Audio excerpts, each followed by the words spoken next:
इस वर्ष हम पूरी ताकत से क्वालिटी को प्राथमिकता दें।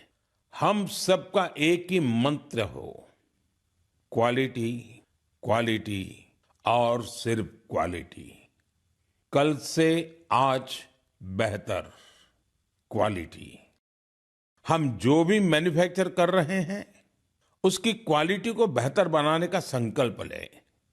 चाहे हमारे टेक्सटाइल हो, टेक्नोलॉजी हो या फिर electronics, even packaging. Indian product का मतलब ही बन जाए टॉप क्वालिटी। आइए एक्सीलेंस को हम अपना बेंचमार्क बनाएं। हम संकल्प लें, क्वालिटी में न कोई कमी होगी, न क्वालिटी से कोई समझौता होगा। और मैंने तो लाल किले से कहा था, जीरो डिफेक्ट, जीरो इफेक्ट। ऐसा करके ही हम विकसित भारत की यात्रा को तेजी से आगे ले जा पाएंगे।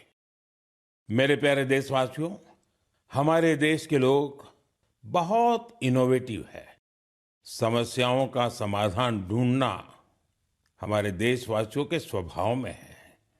कुछ लोग ये काम स्टार्टअप्स के जरिए करते हैं, तो कुछ लोग समाज की सामूहिक शक्ति से रास्ता निकालने का प्रयास करते हैं। ऐसा ही एक प्रयास उत्तर प्रदेश के आजमगढ़ में सामने आया है।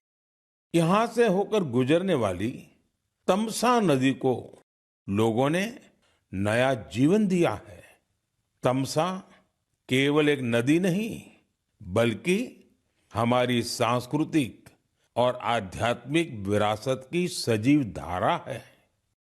अयोध्या से निकलकर गंगा में समाहित होने वाली यह नदी कभी इस क्षेत्र के लोगों के जनजीवन की धुरी हुआ करती थी, लेकिन प्रदूषण की वजह से इसकी अविरल धारा में रुकावट आने लगी थी। गाद, कूड़ा कचरा और गंदगी ने इस नदी के प्रवाह को रोक दिया था। इसके बाद यहाँ के लोगों ने इसे एक नया जीवन देने का अभियान शुरू किया।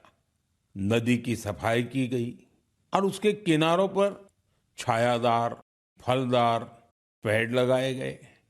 स्थानीय लोग कर्तव्य भावना से इस काम में जुटे और सबके प्रयास से नदी का पुनरुद्धार हो गया।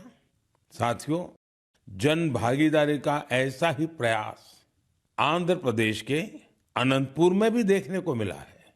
यह वह क्षेत्र है जो सूखे की गंभीर समस्या से जूझता रहा है। यहाँ की मिट्टी लाल और बलुई है। यही वजह है कि लोगों को पानी की कमी का सामना करना पड़ता है। यहाँ के कई क्षेत्रों में लंबे समय तक बारिश नहीं होती है। कई बार तो लोग अनंतपुर की तुलना रेगिस्तान में सूखे की स्थिति से भी कर देते हैं। साथियों, इस समस्या के समाधान के लिए स्थानीय लोगों ने जलाशयों को साफ करने का संकल्प लिया। फिर प्रशासन के सहयोग से यहाँ अनंत नीरू संरक्षणम प्रोजेक्ट, इसकी शुरुआत हुई। इस प्रयास के तहत 10 से अधिक जलाशयों को जीवनदान मिला है।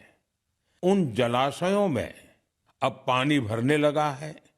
इसके साथ ही 7,000 से अधिक पेड़ भी लगाए गए हैं। यानी अनंतपुर में जल संरक्षण के साथ साथ ग्रीन कवर भी बढ़ा है।